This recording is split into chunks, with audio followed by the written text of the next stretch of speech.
قتل حسین اصل میں مرگ یزید ہیں، اسلام زندہ ہوتا ہے ہر کربلا کے بعد، اسلام زندہ ہوتا ہے ہر کربلا کے بعد۔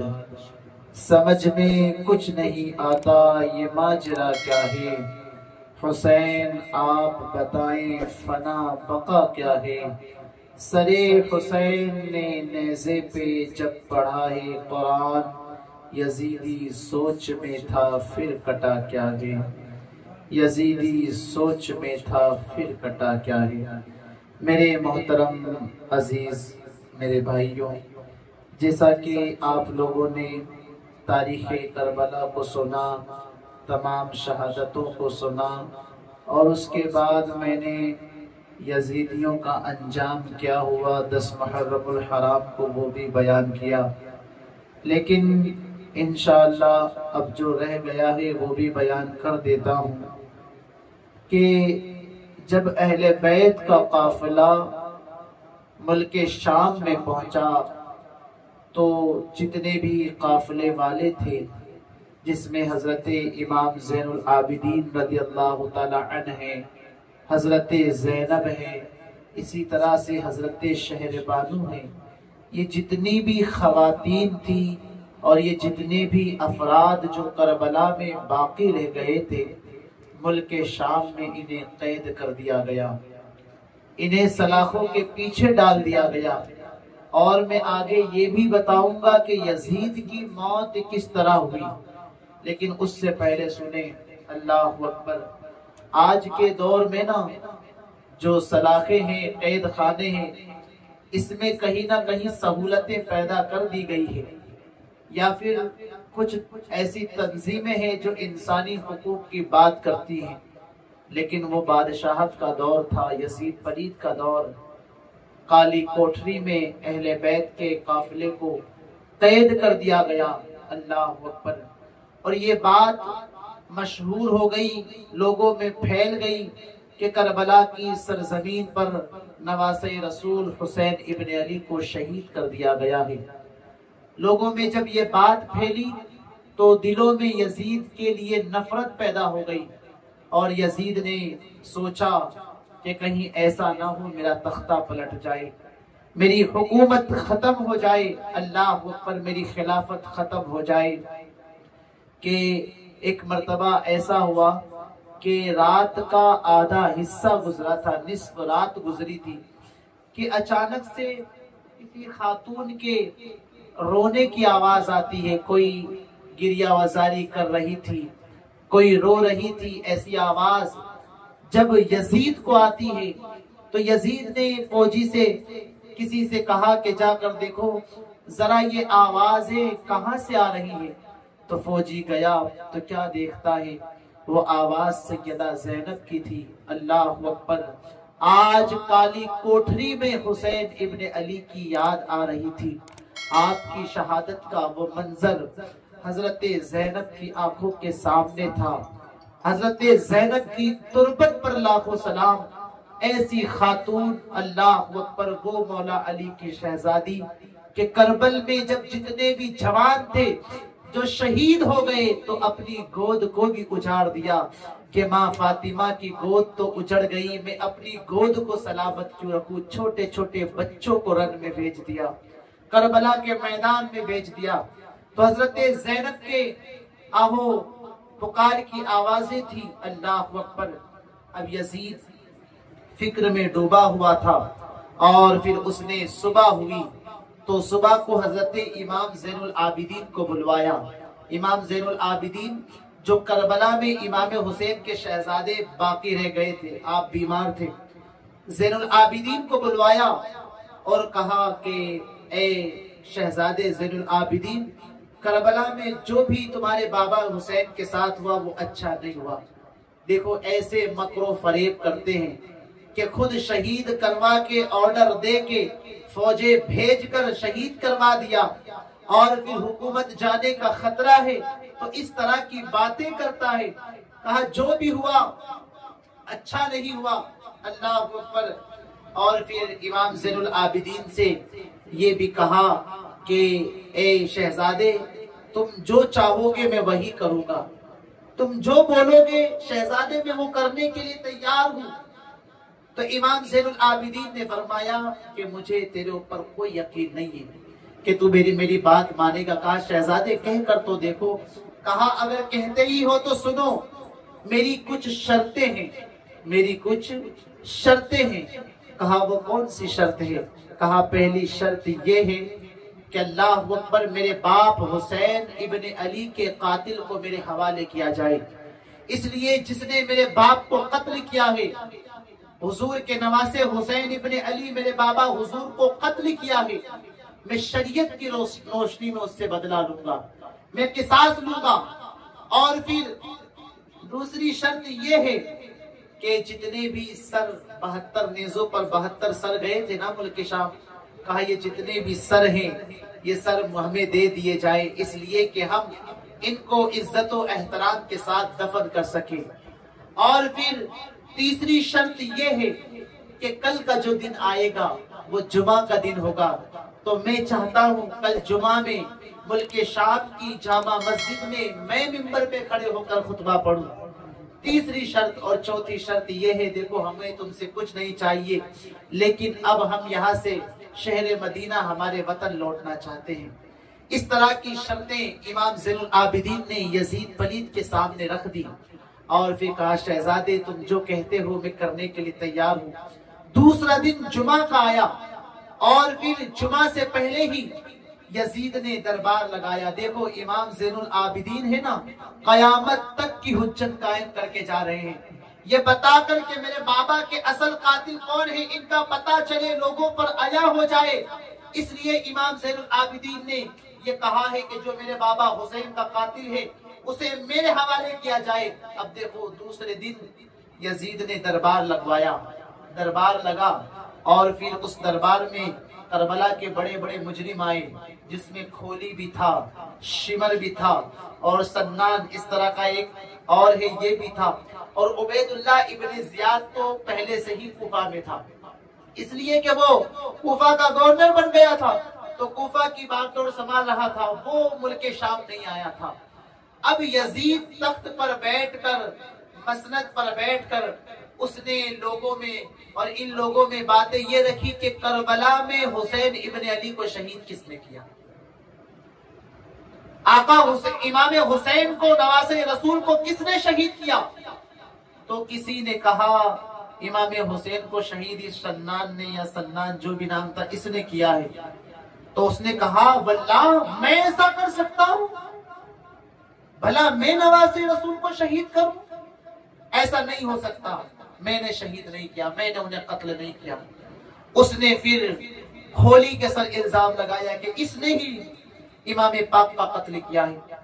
جب کھولی کے اوپر الزام گیا تو اس نے بھی اسی طرح کی بات کی، واللہ میں نے امام حسین کو، اہل بیت کے اس جو ہے معتبر شخصیت کو، اس امام حسین ابن علی کو میں نے شہید نہیں کیا، کیا میں ان کی فضیلت نہیں جانتا ہوں، میں ان کی عظمت نہیں جانتا ہوں، میں نے نہیں کیا۔ اب لے دے کے معاملہ چلا گیا شمر کے اوپر، کہا اس نے ہی امام حسین کو شہید کیا ہے، شمر ذل جوشن، اس نے ہی امام حسین کو شہید کیا ہے۔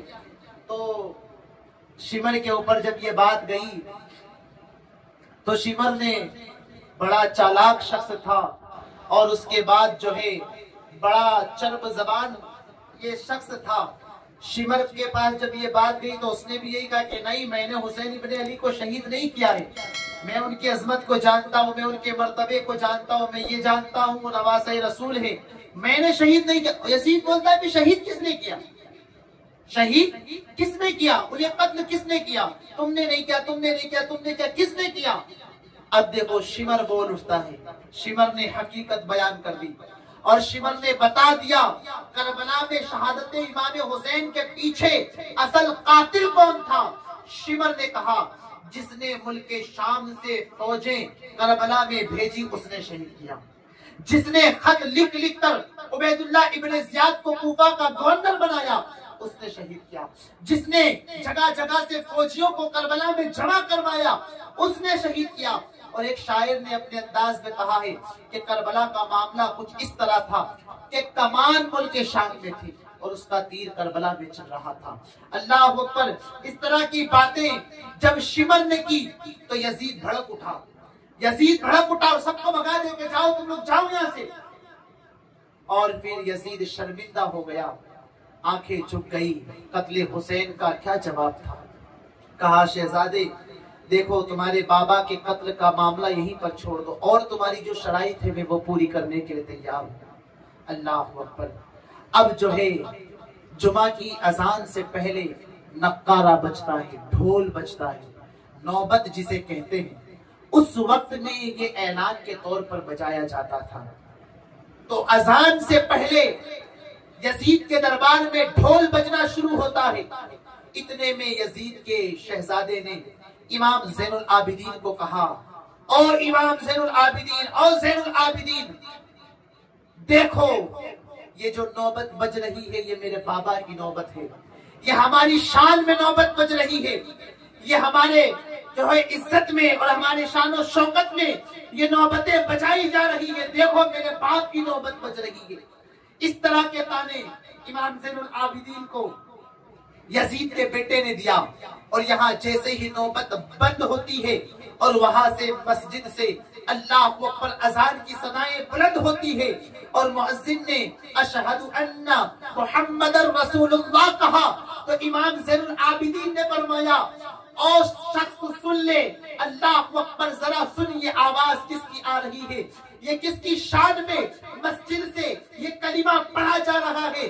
تمہاری نوبتیں چار دیواری تک محدود رہے گی، یا جب تک تمہاری حکومت ہے یہ نوبتیں بچتی رہے گی، لیکن میرے نانا کی نوبت فرش سے لے کر عرش تلک بج رہی ہے، اور اس طرح بج رہی ہے کہ پوری دنیا میں میرے نانا کے دین کا کلمہ پڑھا جا رہا ہے، اور ہر مسجد سے اشہد ان محمد رسول اللہ پڑھا جا رہا ہے، اور یہ قیامت تک پڑھا جا رہا ہے۔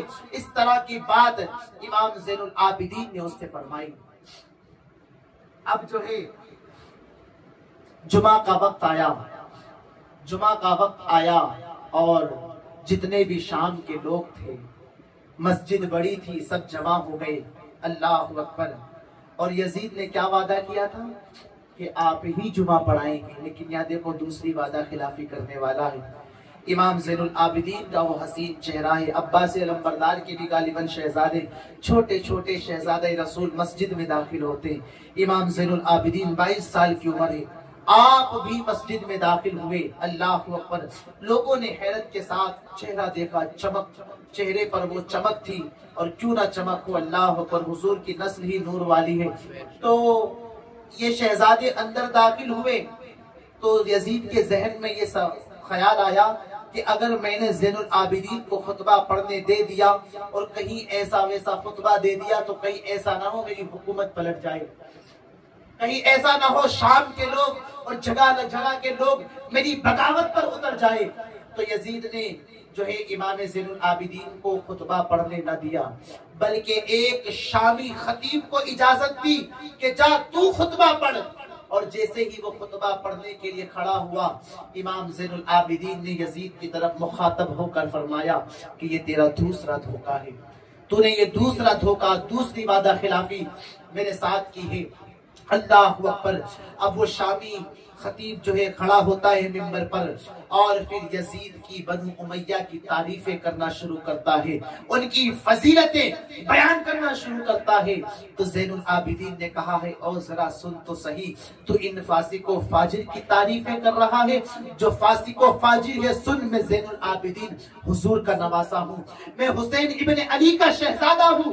جب یہ بات لوگوں نے سنی، شامیوں نے سنی، تو شامیوں نے کہا کہ آج جمعہ کا خطبہ ہم حسین کے بیٹے زین العابدین سے سنیں گے، ہم نواسے رسول سے سنیں گے۔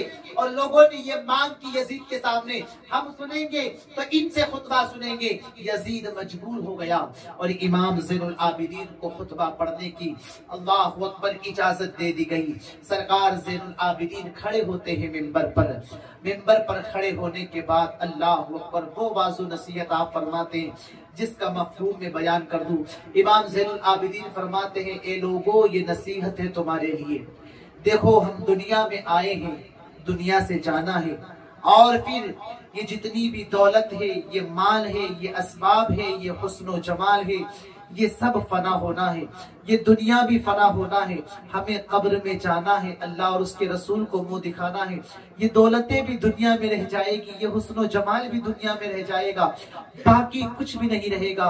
اس طرح کا خطاب امام زین العابدین فرما رہے تھے، اور فرماتے فرماتے آپ نے خطبے کا رخ بدلا، اور رخ اس طرح بدلتے کہتے ہیں لوگوں سنو، جو مجھے جانتے ہیں وہ بھی جان لے، جو نہیں جانتے وہ بھی جان لے کہ میں حسین ابن حسین ہوں، میں حسین ابن علی کا شہزادہ زین العابدین ہوں، میرے نانا وہ ہے جن کی شان میں قرآن نازل ہوا، میرے نانا وہ ہے جن کی شان میں قرآن میں آیتیں نازل ہوئی، میرے نانا وہ ہے جن کی شان میں سورہ بقرہ نازل ہوئی، میرے نانا وہ ہے جس کا کلمہ تم لوگ پڑھتے ہو، اللہ اکبر، میرے نانا وہ ہے کہ جن کی شان میں قرآن میں کئی جگہ پر آیتیں ہیں، یاسین کہیں پر طٰہٰ، اس طرح کا خطاب امام زین العابدین فرما رہے تھے، اللہ اکبر، اور فرماتے فرماتے آپ یہ بھی فرماتے ہیں کہ وہی میرے نانا کا نواسا جسے زمانہ حسین ابن علی کہتا ہے، جس کی گردن کو حضور چوما کرتے تھے،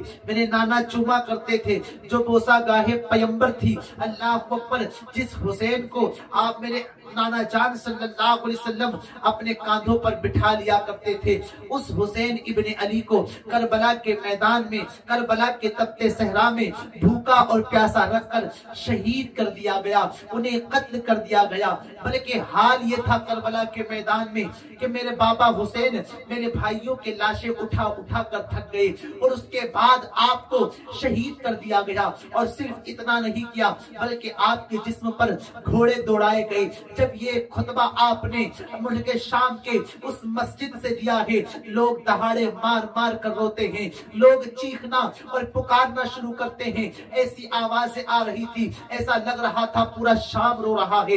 جب یزید نے دیکھا کہ شامی رونا شروع ہو گئے، کہیں ایسا نہ ہو یہاں سے کچھ ایسی بات ہو جائے کہ لوگ مجھ پر چڑھائی کر بیٹھے یا میری حکومت ختم ہو جائے، تو یزید نے اللہ اکبر مؤذن کو جو ہے اشارہ کر دیا کہ تو اذان دے دے، تو اذان دے دے۔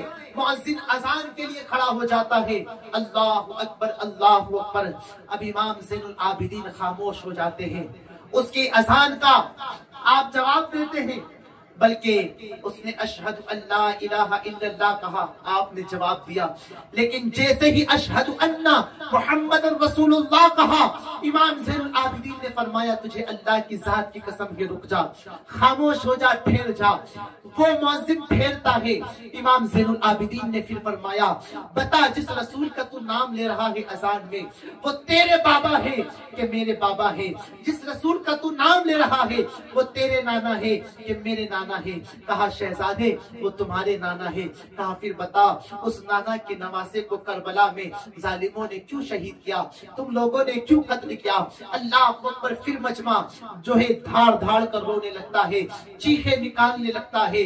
اتنے میں جو ہے یزید جو تھا وہ وہاں سے اٹھ کر چلے جاتا ہے، وقت کا حاکم ہے لیکن نماز نہیں پڑھتا، اس لیے کہ اللہ اکبر لوگوں پر حقیقت آیا ہو رہی تھی۔ یزید وہاں سے نکل جاتا ہے، یزید نکل گیا، اور پھر اس نے یہ سوچا کہ اگر اسی طرح کے معاملات چلتے رہے تو کچھ بھی ہو سکتا ہے۔ تو یزید نے فیصلہ یہ کر لیا کہ اب شہزادوں کو مدینہ واپس پہنچا دیا جائے، ان کو بھیج دیا جائے۔ اللہ اکبر، یہ لٹا ہوا قافلہ، یہ اسیران اہل بیت کا قافلہ، ذرا آپ تصور کریں ان کے اللہ اکبر تصورات کریں کہ کیا دل پر بیتی ہوگی کہ قاسم کی جب جوانی لوٹی گئی ہوگی، عباس علمبردار کے بازو شہید کیے ہوگے، بہرحال آپ سن چکے ہیں۔ تو صبح ہوئی تو یزید نے امام زین العابدین کو بلوایا اور کہا شہزادے اے ابن حسین، اب میں تمہیں اجازت دیتا ہوں، آپ مدینہ اپنی خواتین کے ساتھ، اپنی پھوپھیوں کے ساتھ، اپنی امیوں کے ساتھ واپس تشریف لے جائیں، آپ چلے جائیں یہاں سے، یزید نے کہہ دیا۔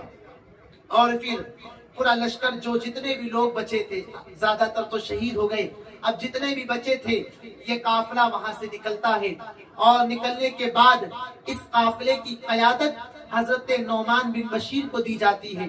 نعمان بن بشیر کوفہ کے گورنر تھے. آپ نے سنا تھا گزشتہ دنوں میں کہ نعمان بن بشیر کوفہ کے گورنر تھے، اور پھر عبید اللہ ابن زیاد جو ہے چالاکی کر کے کوفہ میں داخل ہو گیا تھا اور حضرت نعمان بن بشیر کو معزول کر دیا گیا تھا. تو حضرت نعمان بن بشیر صحابی رسول تھے، تو یزید نے نعمان بن بشیر کو قیادت سونپی کہ آپ یہ قافلے کو مدینہ تک حفاظت کے ساتھ پہنچا دے. اللہ اکبر. اب جو ہے یہ قافلہ نکلتا ہے، کچھ آگے پہنچا تو حضرت نعمان بن بشیر نے کہا اے نواسے رسول زین العابدین، میں آپ کے نانا کا صحابی ہوں، آپ شہزادے جیسا کہیں گے میں ویسا کروں گا، آپ جہاں جانے کو کہیں گے میں وہاں جاؤں گا، آپ جہاں رکنے کو کہیں گے میں وہاں رکوں گا. امام زین العابدین نے اور خواتین اہل بیت نے فیصلہ یہ کیا کہ سب سے پہلے ہم کربلا جاتے ہیں، اس لیے کہ کربلا میں حسین ابن علی کی لاش بے کفن پڑی تھی، قاسم کی لاشیں اور حضرت اکبر کی لاش اور ان تمام شہداء کی لاشیں بے کفن پڑی ہوئی تھی. اللہ جانے ان لاشوں کو، ان مبارک لاشوں کو کسی نے دفنایا یا پھر وہ ایسے ہی کربلا کے میدان میں پڑی ہوئی ہیں. تو فیصلہ یہ لیا گیا کہ ہم مدینہ جانے سے پہلے کربلا شریف جائیں گے، اور جتنے بھی یزید کے دربار میں تمام شہداؤں کے سر تھے یہ امام زین العابدین نے اور خواتین نے لے لیے، اور یہ قافلہ پھر دھیرے دھیرے کربلا کی سرزمین پر واپس پہنچتا ہے. اس میں مورخین نے لکھا ہے کہ جب ملک شام سے واپس قافلہ جو ہے کربلا پہنچا تو یہ 20 سفر کی تاریخ تھی. کتنے سفر کی؟ یعنی امام حسین کی شہادت کو 40 دن ہو گئے. یہ مورخ کا لکھنا ہے، لیکن اس کے زیادہ بھی دن ملتے ہیں اور زیادہ بھی دن بتائے جاتے ہیں. بہرحال 40 دن کے بعد ملک شام سے یہ لٹا ہوا قافلہ واپس کربلا کے میدان میں پہنچا. تو اللہ اکبر، جب کربلا کے میدان میں پہنچتے ہیں تو کیا دیکھتے ہیں؟ اس لیے کہ آقا حسین اور تمام شہداء کی شہادت کے بعد جو قریب کے لوگ تھے وہ آ جاتے ہیں، اور جن کی پہچان ہوئی انہیں الگ دفنا دیا، اور جن کی پہچان نہ ہوئی انہیں ایک ساتھ ایک ہی قبر میں دفنا دیا، جس قبر کو گنج شہیدہ کہا جاتا ہے. امام حسین کو اور امام حسین کے ساتھ حضرت علی اصغر کو آپ کے سینے پہ رکھ کر دفنا دیا جاتا ہے. علی اکبر کو جو ہے قدموں کی طرف دفنا دیا جاتا ہے. جب حضرت زینب سلام اللہ علیہا آئی ہیں تو اللہ اکبر اب رونا شروع ہو جاتا ہے. اس لیے دیکھو اہل بیت کی خواتین نے بہت صبر کیا، ہر جگہ صبر کیا. اللہ اکبر. لیکن آج کربلا کے میدان میں ہے تو وہ کربلا کا منظر یاد آ رہا ہے. یہی کربلا کی سرزمین پر میرے بھائی حسین ابن علی کو ظالموں نے شہید کیا. یہی کربلا کی سرزمین ہے جہاں پر حضرت قاسم کی جوانی کو لوٹ لیا گیا. میرے اونو محمد بھی تو چھوٹی چھوٹی تلواریں لے کر گئے تھے نا، انہیں بھی تو شہید کر دیا گیا. اللہ اکبر. سکینہ کی پیاسے یاد کر کے حضرت زینب سلام اللہ علیہا رو رہی تھی، اور آقا حسین کی تربت پر بیٹھ کر اللہ اکبر آپ رونے لگتی ہے. پھر یہ اہل بیت کی خواتین نے اور جتنے بھی لوگ بچے تھے یہ عبادت کرتے ہیں. اللہ اکبر. جہاں پر بھی کئی روایت ہے کہ وہاں پر ایک رات وہاں پر آپ ٹھہرے، یا اس سے زیادہ بھی بتایا جاتا ہے. تو ایک رات تمام لوگ کربلا میں واپس ٹھہرتے ہیں، اللہ اکبر عبادت کرتے ہیں. عبادت کرنے کے بعد پھر وہاں سے صبح ہوتی ہے تو اب شہر مدینہ کی طرف چلتے ہیں. شہر مدینہ چل رہے ہیں. اب ذرا آپ دل پر ہاتھ رکھ کر سوچیں کہ اب شہر مدینہ جا رہے ہیں تو دل کی کیفیت کا عالم کیا ہوگا. آج بھی عاشق کو اگر شہر مدینہ دیکھنا نصیب ہو جائے تو وہ یہ دل میں سوچتا ہے کہ جب گنبد خضرا پہنچوں گا تو حضور کو سارے دکھڑے بیان کروں گا، حضور کو ساری باتیں بتاؤں گا، کیا کیا ہوا حضور کو بتاؤں گا. اس لیے کہ فریاد امتی جو کرے حال زار میں، ممکن نہیں کہ خیر بشر کو خبر نہ ہو. تو آج یہ عاشق کا حال ہوتا ہے کہ زمانہ ستائے، زمانہ چھوڑ جائے، لیکن حضور کبھی عاشق کو نہیں چھوڑتے. تو آپ سوچیں یہ ہم در والے ہیں، ہم غلام ہیں، وہ تو ہمارے آقا ہیں، ہم ان کے غلام ہیں۔ جب ہمارے عشق کا حال یہ کہ ہمیں جب کوئی ستاتا ہے تو مدینے کا تاجدار یاد آتا ہے، مدینے کے آقا یاد آتے ہیں۔ تو یہ قافلہ تو ان کے گھر والوں کا قافلہ تھا، اور جنہیں شہید کیا گیا تھا وہ ان کے نوازوں کو شہید کیا گیا تھا۔ تو اللہ اکبر، آپ ذرا سوچیں، جب یہ قافلہ شہر مدینہ کوچ کر رہا ہوگا، شہر مدینہ جا رہا ہوگا، تو دل کی کیفیت کا عالم کیا ہوگا۔ بلکہ اللہ اکبر، حال یہ تھا کہ جو راستے سے یہ قافلہ کوفہ میں داخل ہوا تھا، جب قافلہ مکہ سے کوفہ میں آیا تھا اس وقت امام قاسم بھی تھے، سبھی نوجوان تھے، لیکن آج جا رہے ہیں تو قافلہ بھی سونا سونا ہے، نہ قاسم دکھ رہے ہیں، نہ عباس علم بردار ہے، نہ چھوٹے سے دودھ پیتے ننھے اصغر علی ہے۔ اللہ اکبر، یہ سب سوچ کر بھی حضرت زینب کی آنکھوں میں آنسو ہے، حضرت شہر بانو کی آنکھوں میں آنسو ہے، اور یہی سوچ کر اللہ اکبر یہ بڑھ رہے ہیں، یہ آگے جا رہے ہیں، اور یہی سوچ رہے ہیں کہ مدینہ پہنچیں گے تو نانا رسول کی بارگاہ میں ساری باتیں بیان کریں گے کہ حضور آپ کے نواسے کو کربلا میں اس طرح شہید کیا گیا، انہیں بھوکا رکھا گیا، انہیں پیاسا رکھا گیا۔ یہی سوچ کر جا رہے ہیں۔ اللہ اکبر، سفر کرتے کرتے وہ دن بھی آتے ہیں کہ اب مدینہ قریب آ گیا، کھجور کے باغ نظر آنے لگے، اور یہاں تک کہ بتایا جاتا ہے کہ آپ جب شہر مدینہ میں یہ قافلہ داخل نہ ہوا تھا تو اس وقت ایک شخص نے جب یہ لٹے ہوئے قافلے کو دیکھا تو قافلے کو دیکھ کر پہچان نہ سکا یہ قافلہ کس کا ہے، وہ چہروں کو نہیں پہچان سکا۔ اللہ اکبر، چہروں کو پہچان نہ سکا، بلکہ حضرت نعمان بن بشیر کو پہچان لیا۔ کہا ہے صحابی رسول، یہ قافلہ کس کا ہے؟ اس لیے کہ جب مکہ سے یہ لوگ جتنے بھی تھے نا، اہل بیت کی خواتین اور میرے آقا حسین جتنے بھی تھے، جب یہ کربلا گئے تھے، کوفہ گئے تھے، تو اللہ اکبر ان کے حسن و جمال کا عالم تھا۔ حضور کی آل تھی، کیا خوبصورتی تھی، کیا حسن و جمال اللہ نے عطا فرمایا تھا۔ لیکن آج کربلا سے لوٹ رہے ہیں تو ان کے چہرے پیلے پڑ گئے ہیں، اللہ اکبر، آنکھیں اندر گھس گئی ہیں۔ یہ عالم ہے کہ جو لوگ مدینہ کے رہنے والے ہیں وہ بھی ان قافلے کو پہچان نہیں پا رہے ہیں۔ تو حضرت نعمان بن بشیر نے کہا کہ یہ قافلہ حسین ابن علی کا لٹا ہوا قافلہ ہے، اور سن لو، حسین ابن علی کو شہید کر دیا گیا ہے، ان کی شہادت ہو گئی ہے، اور ان کے سر بھی قافلے والوں کے پاس ہے۔ سر کے معاملے میں جتنے بھی شہداء کے سر تھے، یہاں پر بھی مورخ نے لکھا ہے، کچھ لکھتے ہیں کہ انہیں ملک شام میں دفنا دیا گیا، اور پھر کچھ لکھتے ہیں کہ انہیں کربلا میں دفنا دیا گیا۔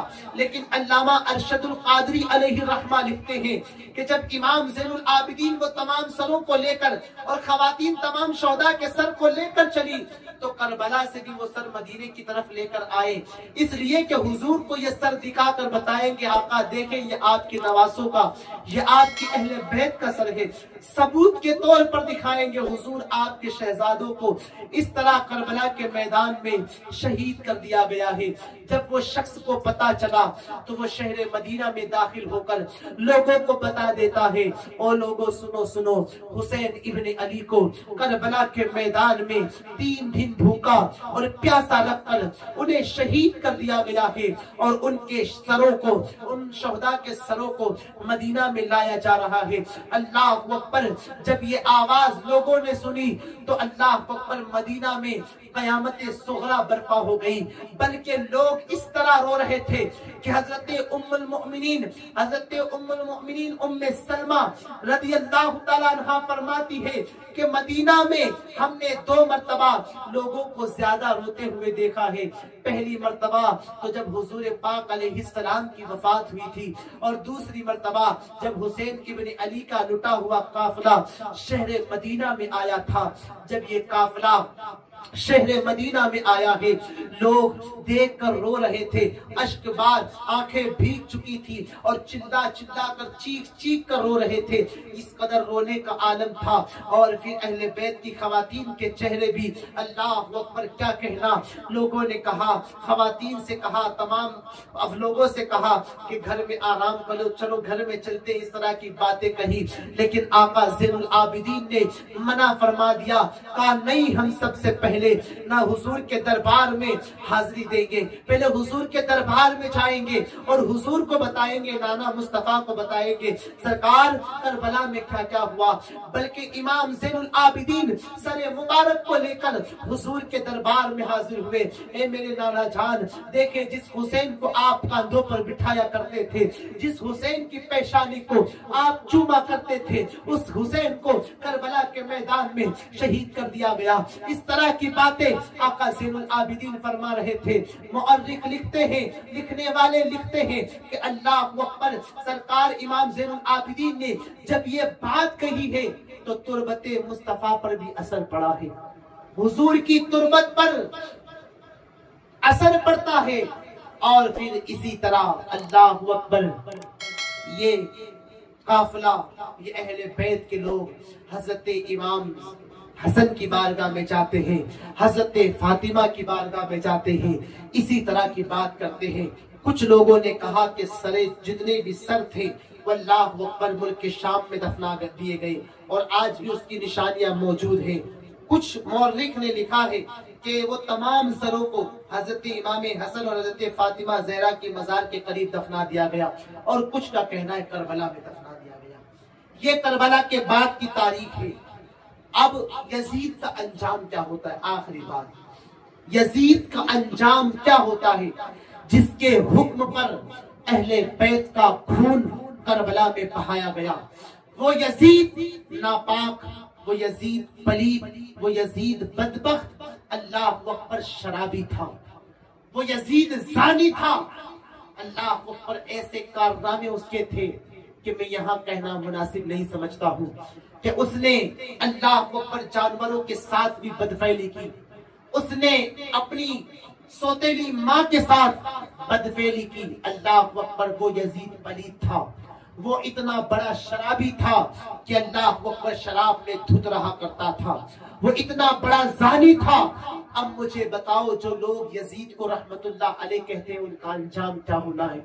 جو یزید کو امیر المومنین کہتے ہیں، اللہ اکبر، مجھے بتائیں آج اگر ایک مولانا صاحب سے خطا ہو جائے نا، کسی طرح کی چھوٹی غلطی، تو یہ سماج پورے جتنے بھی علماء سب کو ٹارگٹ کر لیتا ہے کہ یہ بھی ایسے ہوں گے، یہ بھی ایسے ہوں گے۔ اگر کوئی سماج میں کوئی ایک شخص غلطی کر دے تو پورے سماج کو ٹارگٹ بنا لیا جاتا ہے کہ یہ پورا سماج ہی ایسا ہوگا۔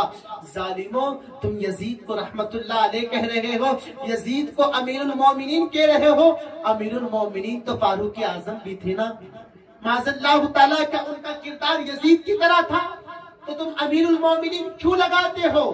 اللہ اکبر، وہ کہتے ہیں دیکھو امام اعظم ابو حنیفہ نے خاموش رہے، کچھ بھی نہیں کہا، نہ یزید کو کافر کہا، یزید کو کافر نہیں کہا حضرت امام اعظم ابو حنیفہ نے، تو حضرت امام اعظم نے اسے مسلمان بھی نہیں کہا، کافر نہیں کہا تو مسلمان بھی نہیں کہا، اور تم کیا امام اعظم ابو حنیفہ کو سمجھو گے؟ اللہ اکبر۔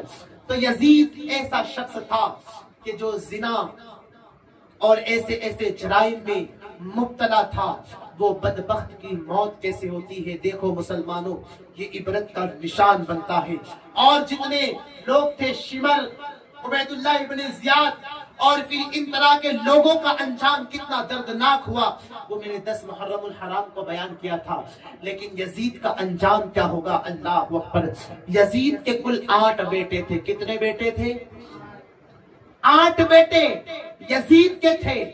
لیکن ایک مرتبہ ایسا ہوتا ہے کہ اس کا ایک دوست ہے سرجون۔ سرجون، یہ ساری باتیں یزید زانی ہے، اس نے یہ کیا، یہ ساری باتوں کا گواہ سرجون ہے۔ سرجون نے کہا اس لیے کہ یزید کا وہ گہرا دوست تھا کہ یزید نے اس طرح کے گناہوں کو انجام دیتا ہے۔ بہرحال تو سرجون یزید کا دوست، یزید نے ایک مرتبہ ایک عیسائی لڑکی کو دیکھا اور محبت پیدا ہو گئی، محبت پیدا ہو گئی۔ وہ کیسی محبت؟ اللہ اکبر، جو محبت آل رسول سے نہ ہو سکی وہ کسی اور سے کیسے ہو سکتی ہے؟ بلکہ بس وہ شہوت تھی، وہ نفسانی خواہشات ہو سکتی ہیں، اس کے علاوہ کچھ نہیں ہو سکتا۔ جو نواسے رسول کے نہ ہوئے وہ لوگوں سے محبت کیسے کر سکتے ہیں؟ تو عیسائی لڑکی تھی، بڑی ہوشیار تھی، بڑی سمجھدار تھی۔ اچھا، یزید کی موت پر بھی کئی روایتیں اور مختلف بھی روایت ہے لیکن میں یہ روایت سناؤں کہ عیسائی لڑکی پر بات ہوئی. اب وہ لڑکی بھی بڑی چالاک تھی، سرجون کو بھی وہ بہلاتی، یزید کو بھی بہلاتی، دونوں کو. لیکن سلطنت تھی کس کے پاس؟ یزید کے پاس. مال و دولت کس کے پاس؟ یزید کے پاس. تو یزید نے کہا کہ میں تجھ سے نکاح کرنا چاہتا ہوں، میں تجھ سے شادی کرنا چاہتا ہوں. تو اس نے کہا کہ ٹھیک ہے، میں تم سے نکاح کر لوں گی، کل آنا، لیکن اس انداز میں آنا کہ اپنے کسی بھی سپاہی کو، فوجی کو ساتھ میں نہ لانا، کوئی بھی فوجی ساتھ میں نہ آئے، اور پھر اپنے دوست سرجون کو بھی نہ لانا، اکیلے آنا، اس کے بعد میں تم سے نکاح کروں گی. یزید نے کہا ٹھیک ہے. اللہ اکبر. انجام بڑا برا ہوا. اب دوسرے دن یزید آتا ہے، اور پھر وہ جو خاتون تھی نا، عیسائی تھی لیکن گھوڑا چلانے میں، گھوڑ سواری کرنے میں بڑی مہارت حاصل کرتی تھی، وہ سوار ہو گئی. یزید کو بھی بٹھایا اسی گھوڑے پر، اور پھر گھوڑے کو ایڑ لگائی، دوڑاتی رہی، اتنا دوڑائی کہ یزید کو تھکا دیا. یزید تھک کے چور ہو گیا، اور یوں سمجھے کہ یہ پوری پلاننگ تھی یزید کو مارنے کی. وہ عیسائی خاتون تھی لیکن وہ سمجھتی تھی جو نواسہ رسول کا نہ ہوا وہ میرا کیا ہو سکتا ہے، جو ان کے نبی کے نواسے کا نہ ہوا وہ میرا کیا ہو سکتا ہے. تو اس نے پوری پلاننگ کی ہوئی تھی. بہت دور گھوڑا دوڑایا، جنگل کے قریب ایک دوسرا گھوڑا بھی باندھ کر رکھا تھا. تو وہاں پر وہ چھلانگ مارتی ہے، کودتی ہے، اس گھوڑے پر چلی جاتی ہے. اور یزید کو کہا اب تم یہ گھوڑا دوڑاؤ اور مجھ سے ریس لگاؤ، میرا مقابلہ کرو، جیتو گے تب میں تم سے نکاح کروں گی. اس کے دماغ میں تو بس نکاح، اس کے علاوہ کچھ نہیں تھا، نفسانی خواہشات، اس کے علاوہ کچھ نہیں. گھوڑا دوڑا رہے، اتنا گھوڑا دوڑایا، اتنا اس خاتون نے اس کو بھگایا کہ وہ زمین پر گرتا ہے، اور حالت ایسی کہ پانی پانی چلاتا ہے، پیاس پیاس کہتا ہے. جن لوگوں نے نواسے رسول پر پانی بند کیا تھا اور وہ سمجھ رہے تھے ہماری زندگی تو جنت بن جائے گی، وہ لوگ پانی کے لیے ترس گئے. حال یہ ہوا کتنے ظالموں کو تو پانی پلایا گیا لیکن پانی کو نہیں پی پاتے، حلق سے نیچے نہیں اترتا. کتنے ظالم تو پانی پر ہاتھ مار دیتے، اور یہاں یزید پانی پانی چلا رہا ہے، پانی پانی کہہ رہا ہے. اور پھر خاتون کو دیکھ کر کہتا ہے کہ بس میں یہی چاہتا ہوں تمہارے سے میرا نکاح ہو جائے. خاتون عیسائی تو ضرور تھی لیکن اپنے پیر کو یزید کے سینے پر رکھ کر کہا ظالم، جب تو نواسے رسول، جب تو حضور کے نواسے، تمہارے نبی کے نواسے کا نہ ہوا، ان سے وفا نہ کی تو تم مجھ سے وفا کیا کرے گا؟ اور میں تجھ پر کیا یقین کروں کہ تو نے ان کا خون بہا دیا. اللہ اکبر. جن کا کلمہ پڑھتا تھا ان کے شہزادوں کو تو نے شہید کر دیا. اللہ اکبر. یہ بات اس عیسائی خاتون نے کہی. ذرا سوچے تو صحیح، جنہوں نے قتل کیا تھا وہ مسلمان تھے. عجیب تماشا ہوا. اسلام کی تقدیر کے ساتھ قتل شبیر ہوئے، نعرے تقدیر کے ساتھ. جن لوگوں نے قتل کیا وہ مسلمان تھے اور یہ عیسائی خاتون ہے. فرق دیکھیں، عیسائی ہونے کے باوجود عظمت مصطفیٰ کو سمجھ رہی ہے، عظمت حسین کو سمجھ رہی ہے، اور کہا جب تو ان کا نہ ہوا تو میرا کیا ہوگا. اتنا کہا، خنجر نکال کر یزید پر وار کیا، اسے ختم کر دیا. یزید کا خاتمہ اس طرح ہوا. اب یزید کی کھوج لگائی گئی کہ یزید کہاں ہوگا. 8 بیٹے تھے، 8 بیٹے. اللہ اکبر. فوجیں ڈھونڈتی رہی، یزید کا کوئی نام و نشان نہیں، اس لیے کہ کسی کو پتا ہی نہیں تھا وہ جگہ کون سی. خاتون جانتی ہے یزید مر گیا تھا، کسے پتا وہ جگہ کون سی ہے. لیکن اتفاق ایسا ہوا، کسی دن کسی فوجی کی نظر یزید کے لاشے پر پڑ گئی، اور اس وقت یزید کی لاش میں کیڑے کے علاوہ کچھ نہیں تھا. پوری لاش سڑ چکی تھی. اللہ اکبر. ان کی لاشیں سڑ جاتی ہے. اور میرے آقا حسین کا سر مبارک جب کوفہ میں لایا گیا تھا تو وہ خوشبو کو 6 سال کے بعد بھی کوفہ والے محسوس کر رہے تھے. یہ فرق تھا تم میں اور آقا حسین میں کہ تمہاری لاشیں سڑا دی جاتی ہے، گل جاتی ہے، کیڑے پڑ جاتے ہیں، لیکن جن کی لاشوں کو بے کفن دفنایا جاتا ہے وہ قبر میں بھی زندہ رہتے ہیں، اور ان کے صدقے اللہ ہمیں رزق بھی عطا فرماتا ہے. تو اس کی لاش میں کیڑے پڑ گئے. اللہ اکبر. اور یزید کے بیٹوں کو خبر ہوئی تو 8 بیٹے تھے. کتنے؟ میں نے کہا نا 8 بیٹے. اس کے 8 بیٹے آئے. 8 بیٹے اور پھر بغیر غسل کیے، غسل کرنے کی کوئی صورت ہی پیدا نہیں تھی، پورے جسم میں کیڑے تھے، 8 بیٹوں نے بغیر جنازے کی نماز پڑھے یزید کو ایسے ہی قبر میں دفن کر دیا، ایسے ہی وہ دفن ہو گیا، پھر اس کی قبر بھی گمنام ہو گئی، اور اس کے بعد لوگوں میں اعلان ہو گیا کہ یزید کا انتقال ہو گیا، یزید مر چکا ہے۔ پھر لوگوں نے کہا کہ اب یزید کے تخت پر یزید کے اس بیٹے کو بٹھایا جائے۔